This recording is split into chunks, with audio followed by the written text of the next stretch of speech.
Hey Henna Guys Fam, here are 5 tips for healthier hair.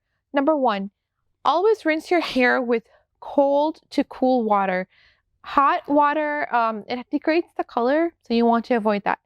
Number 2, avoid heat, meaning curly iron, straighteners, blow dryers.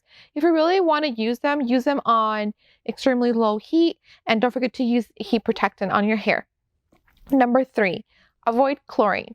Chlorine is a bleaching agent that will strip the color of your hair and change the color as well.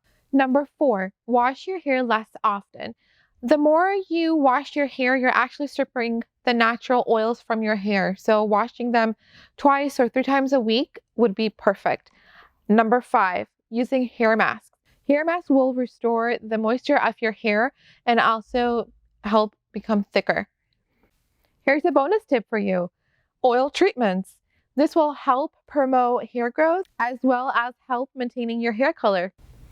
We hope you liked this video today. Like, comment, and subscribe for more.